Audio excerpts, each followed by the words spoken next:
Hi, everybody. I'm Dennis Prager. This is my home. This is my fireplace. This is my chair. I'm getting silly, and I haven't even begun. Anyway, this is the Fireside Chat. It's probably about number 70, which is a little mind-blowing when I think about it. It feels like I just started it very recently. And by the way, I want to remind you that even if I talk about something that might be in the news, and half the time I don't, but about a third of the time I do. Now, I know a half and a third doesn't equal a whole. I'm well aware of that. I catch myself. But even for those that are about some news item, they are, in fact, permanent. Because the themes that I talk about are larger than the given news item. So you can watch the first one, and it'll be just as relevant. Yeah, he's snoring. It's a service that I provide him, that when I begin speaking, happily humans don't react that way, or there's no question I would be seeking other work. But it does work on, is it too loud? It's not, it's okay, we're okay.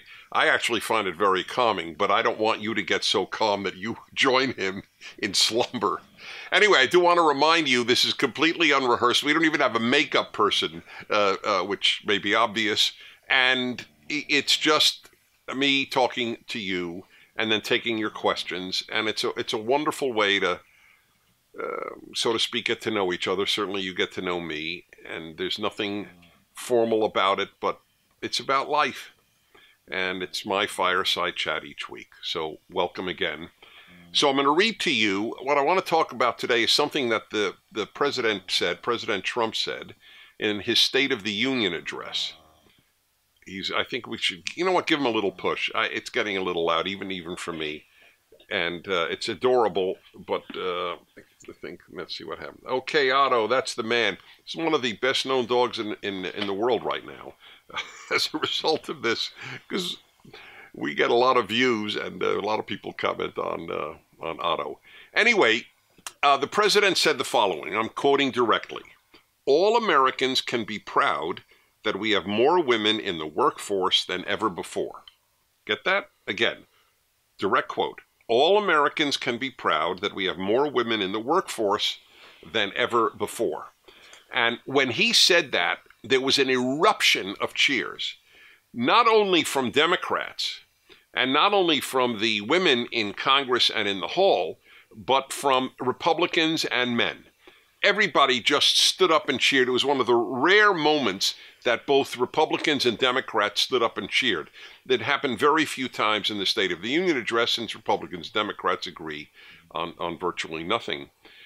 So this was interesting to me that there was such an eruption of cheering. And it was interesting to me that the president even said it. I'm not proud that there are more women than ever before in the workforce. And you might say, well, what's wrong with you? What are you, some sort of male chauvinist? No, I'm simply realistic. Why is more women in the workforce something to cheer? If the president had said, more women than ever have a choice about whether to be at home or in the workforce, I would have cheered. But he didn't say that. He said we can all be proud. So here is to prove my point that it may not be something worth cheering about.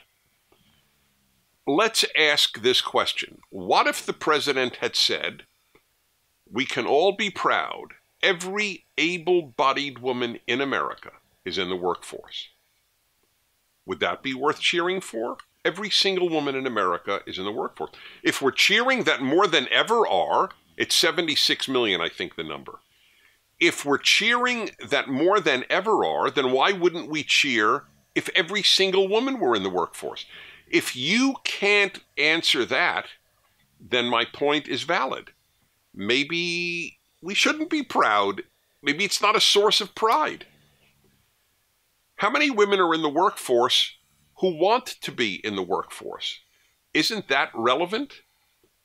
Is there any one of you watching? Is there any feminist? Is the most radical feminist a believer that every woman at work wants to be at work? Come on. If there's anything, feminists themselves have often said, well, of course women have to work because they have to work. A lot of them are single moms and they have to support their kids, or they're married and the home they feel, that the husband and wife feel that they need a dual income family.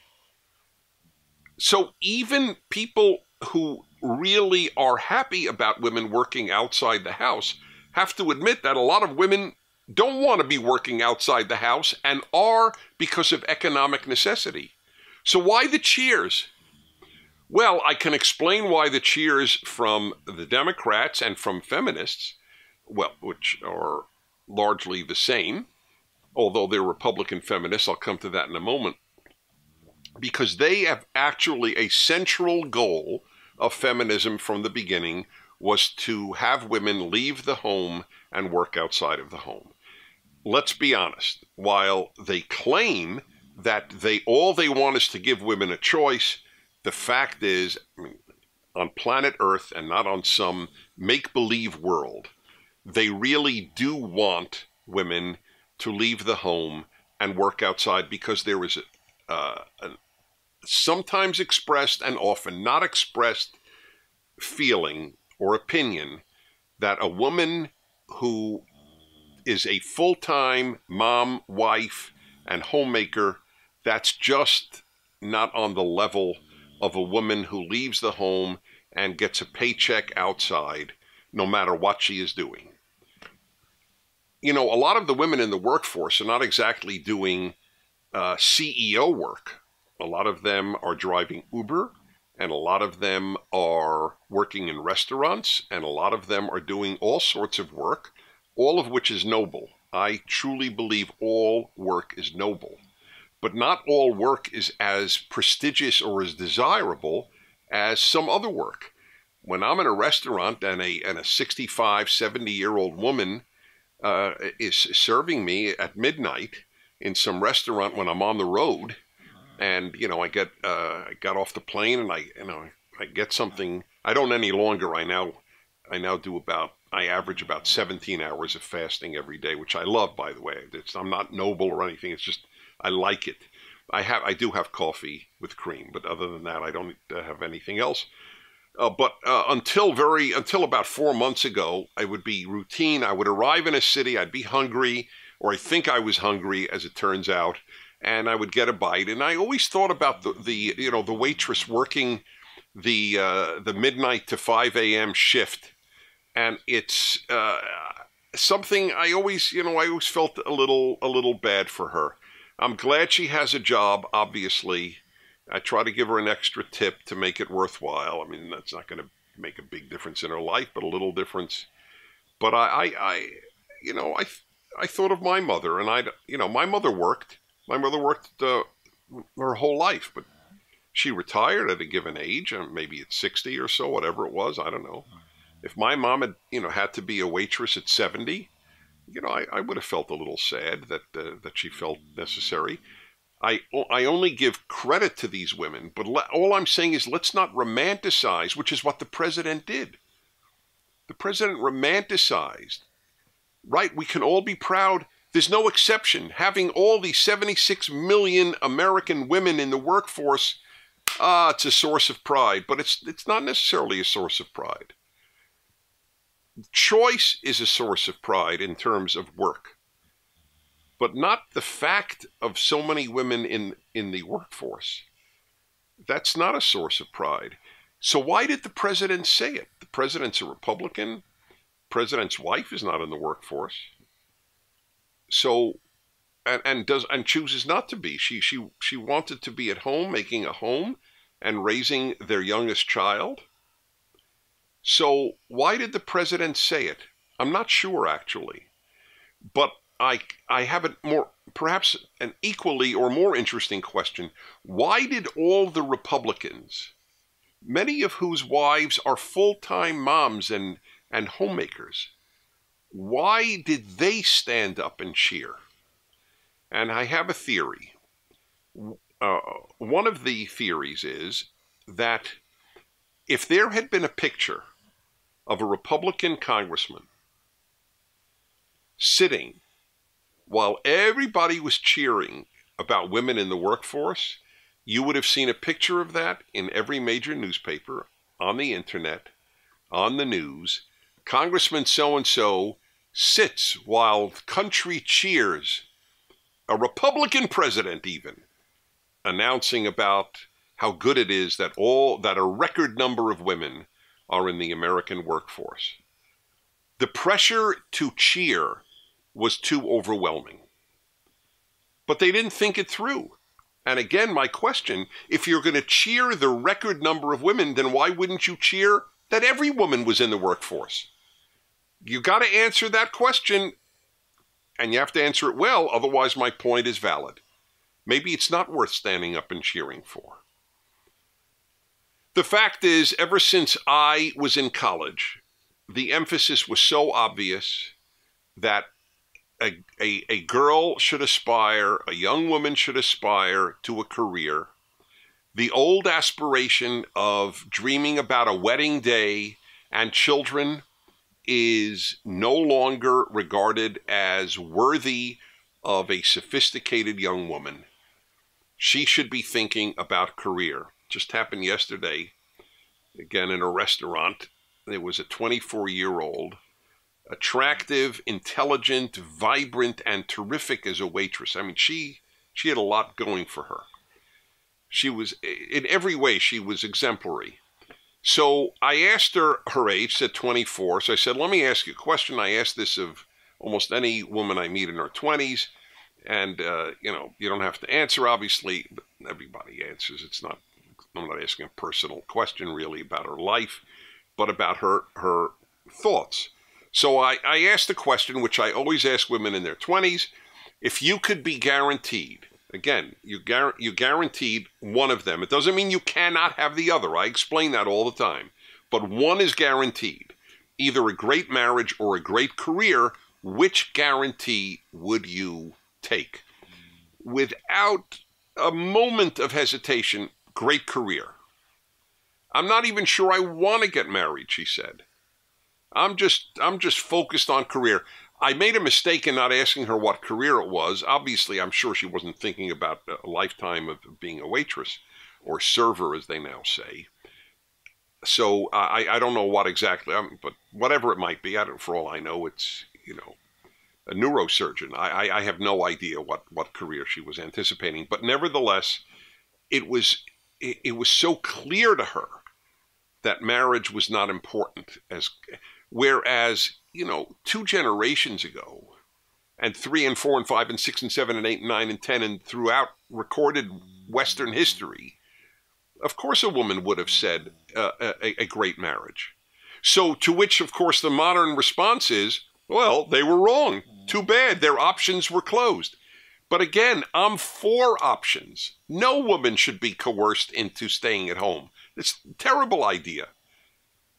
But the question is, if without coercion, what works? And especially, not even, you don't want a guarantee of a good marriage?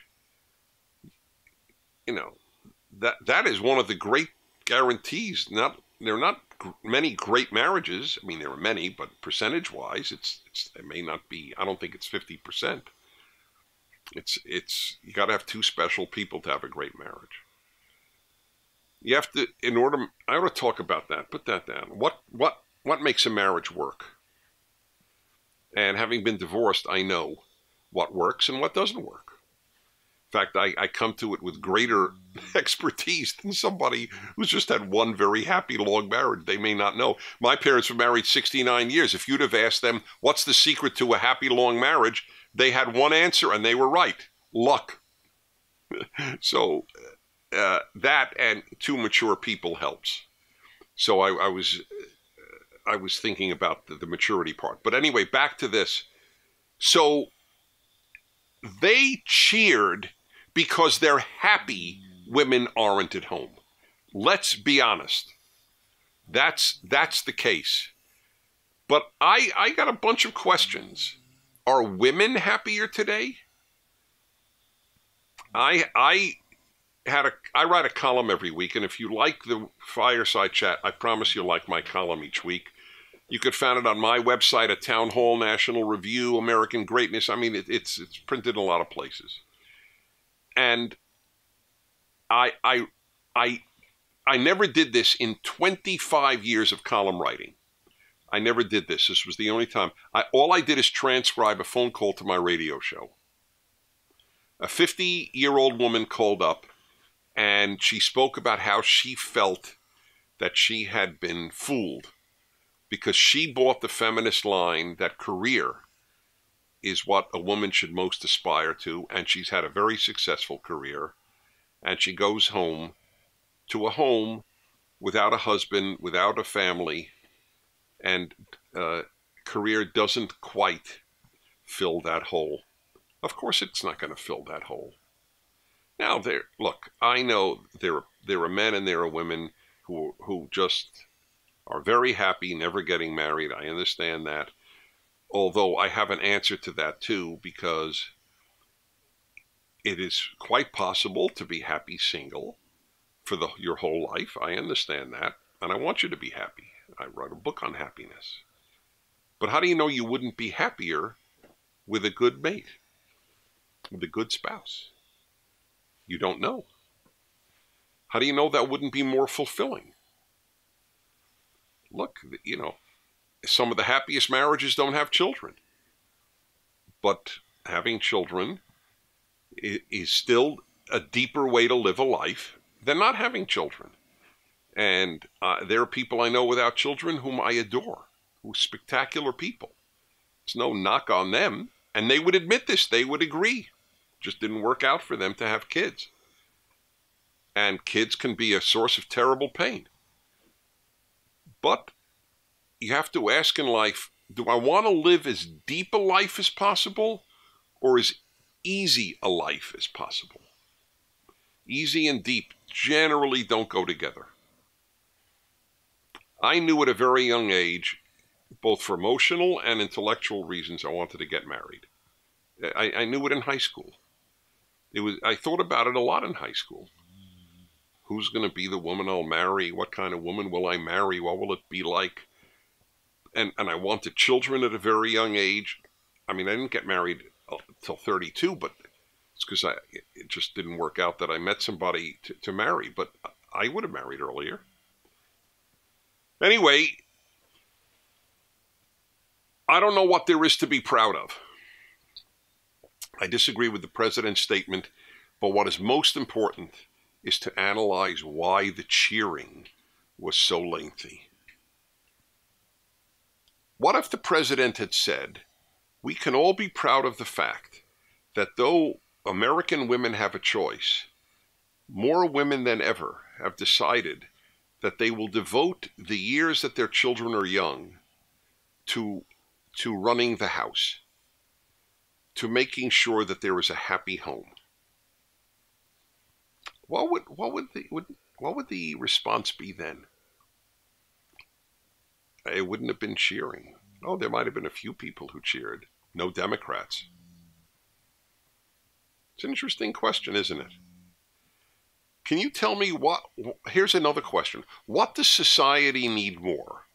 More women CEOs or more women writers or more women, I'm giving glamorous professions, or more children to be raised to be good people?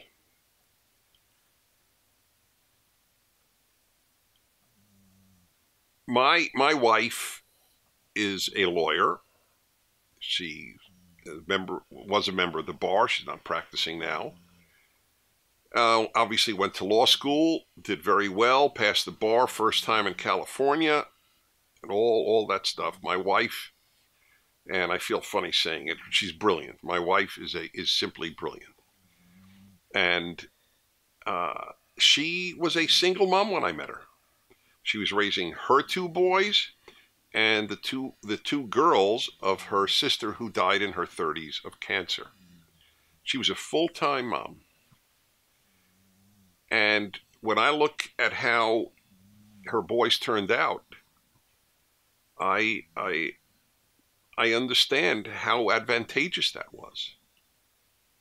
Now, that's not to say that any woman who's not a full-time mom is going to have troubled kids. That would be ridiculous.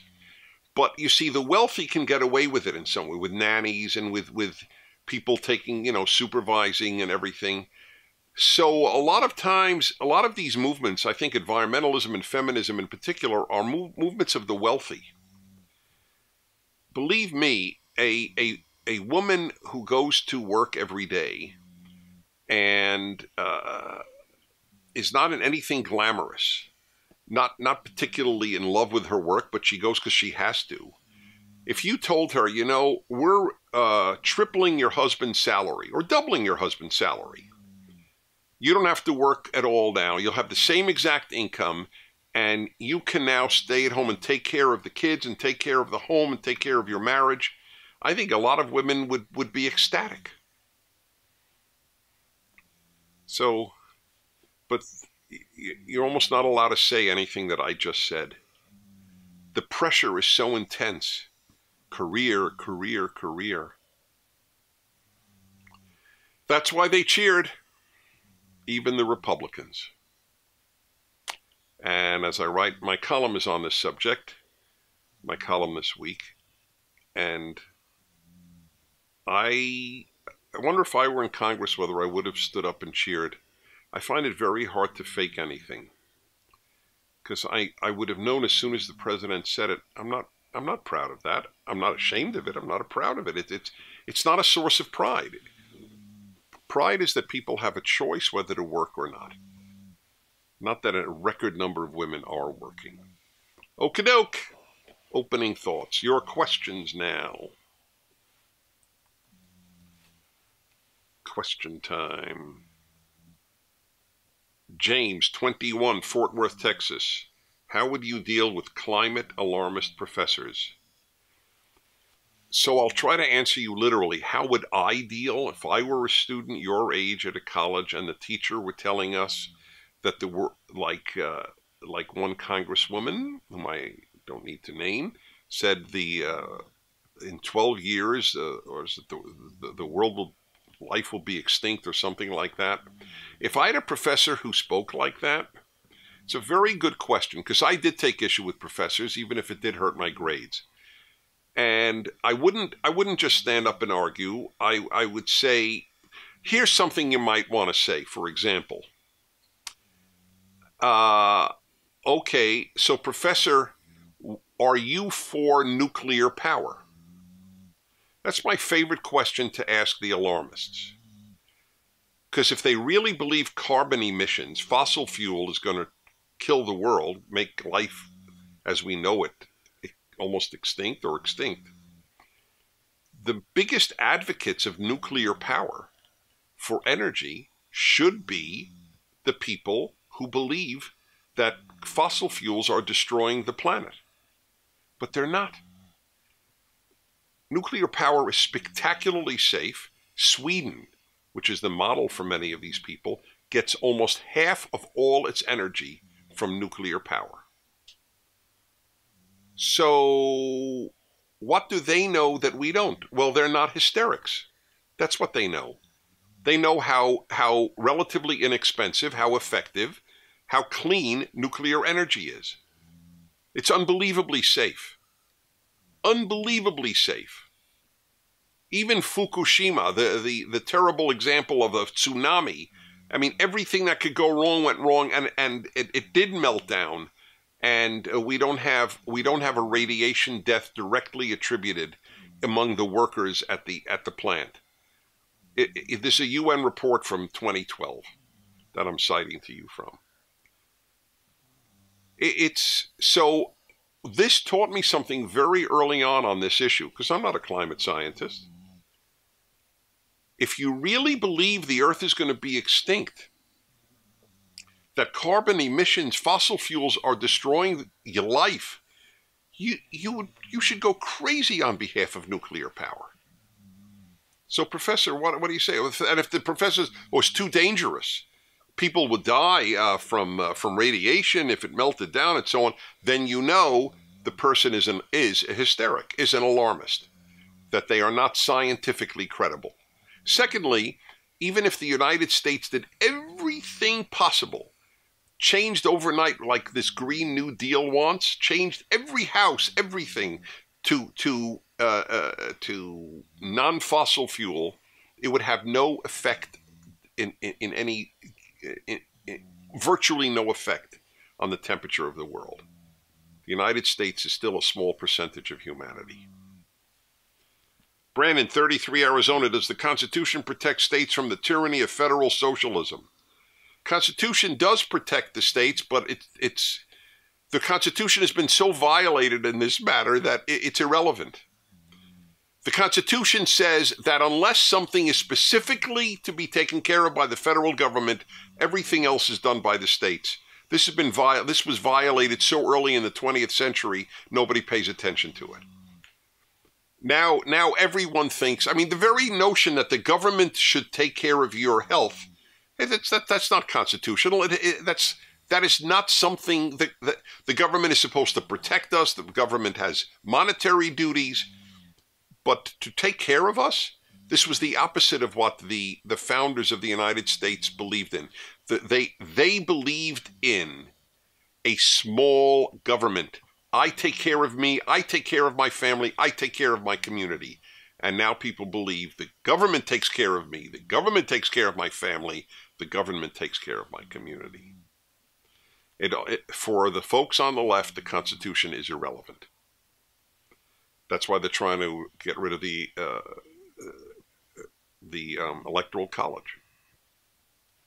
That's in the Constitution.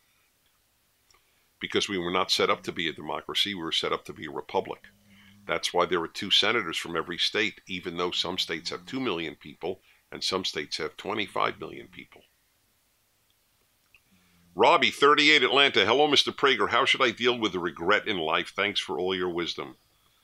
Whoa, that's a great question. That's a very tough question. My immediate response to you is, it is probably both healthy and unhealthy. It's healthy to have regrets because that means, you know what, I recognize that I did something wrong. But it's unhealthy to dwell on it because it's over. What good is it going to do you now? And at 38, you have a long life ahead, hopefully, to live in a way that you won't regret. My father had a good motto. He said, what is it? If I'm ashamed of it, I don't do it. And if I do it, I'm not ashamed of it. It was a good line. It's not very helpful. And you may not even be right. Believe me, you know how many parents have regrets with the way they raise their kids? I would say about 82.7%. But you know what? It's impossible to raise kids perfectly. It doesn't exist. And if you're the perfect parent, you're a big problem. Because how's a kid going to measure up to a perfect parent? So even if you're perfect, you're a problem for your child. Emilio, 26, Toronto, Canada. My question is silly but valid. Because I started smoking cigars because of Dennis. Where is the cigar? Thank you. Emilio, you made my day. I think cigars are awesome and extraordinarily safe. Yes, I know a handful of people get tongue cancer and so on. My God, the chances of you getting tongue cancer are so much slimmer than getting hit by a car crossing the street. But you cross the street, and you do so because you take risks in order to function in life. Some risks are worth it. Cigarettes is not worthy a risk, because it's inhaled. Cigars are not inhaled. They're just tasted in the mouth. And it's not a silly question. It's actually depressing. But we could not, after the first 40 or so that I did with a cigar, which people just love because it's made it so much more, even more a home-like atmosphere, we were told by Facebook that we couldn't promote the videos if I'm smoking a cigar. I should have said it was marijuana, medical marijuana. Then I'm sure they would have been fine. That's the reason no more cigar. Julia, 17, Minnesota, can I hear your thoughts on the Green New Deal? I'll talk about that probably next time or one of these times. It's impossible to overstate how absurd it is. It's just an absurdity.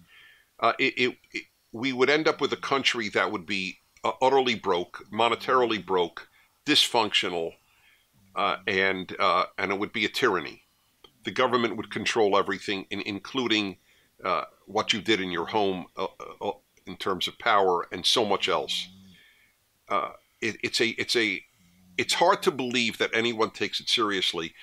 The Wall Street Journal did a terrific dissection of it, but maybe, and I did on my radio show. And by the way, I do want to remind all of you I am on nationally and internationally through the internet every day, 3 hours. And that is worth, I think it's worth your listening. If you like this, you'll love that. So check into where I am in your city. If I'm not on a local station, I'm certainly on the internet. Chanel, how much time? What's the time? 31. 31. I got to take this one. Can I? Of course. Chanel, 20, Miami, Florida. Dennis, in class, the professor asked, in a moral society, should billionaires exist? My stance is yes, of course, but what would be a good philosophical reasoning? Well, sometimes a question is best answered with a question. So, in a moral society, should millionaires exist? What the person is really asking is, in a moral society, should there be income inequality? And of course the answer is yes, if you want a free society. In a free society, people are free to make $1 billion. I have no problem with that, and I'm not a rich man. I'm certainly not a poor man, but I'm not a rich man. And it never in my life for one day struck me as awful that there are billionaires in society. It has no impact on my life. I've always asked one question: are my basic material needs met? And if the answer was yes, I was a happy dude. The notion, what has happened here is there is an enormous jealousy of people earning more. And people want to tear that down. Of course, in a moral society, people could earn $1 billion. If the poorest in the society have health care and food and shelter and air conditioning and heating and a car, then why shouldn't there be billionaires? By the way, if we took all the money from billionaires away, it would have no impact. We would just get rid of billionaires, but we wouldn't be helping anybody else. The government would just have more money to waste or spend on giveaways to get more votes, which is another subject. I will talk to you about a very important thing: how the left-wing supreme value of equality has caused more death, torture, and enslavement than even racism in the 20th century. I know it's hard to believe, but I will prove it to you, and it doesn't take long. Communism killed more people in the 20th century than anything else, and its great ideal was equality. I can live with billionaires and non-billionaires. I like it because it means I live in a free society, and I love liberty. Okay, everybody, I want to remind you that PragerU videos are worth seeing more than once. They're very important. They come out every week. I'd like to remind you of my work. Volume 2 is coming out. Volume 1 came out last year, The Rational Bible. It is the greatest source of wisdom in the history of the world. Without wisdom, you can't be a good or happy person. Wisdom is the key to everything. And I have that's another one. Let me do one. Where do you get your wisdom from? Wisdom is, what is life about? How do I lead a good life? Thanks for watching. I'm Dennis Prager. See you next week. Thank you for watching. If you'd like to keep these fireside chats free, please do by donating to PragerU.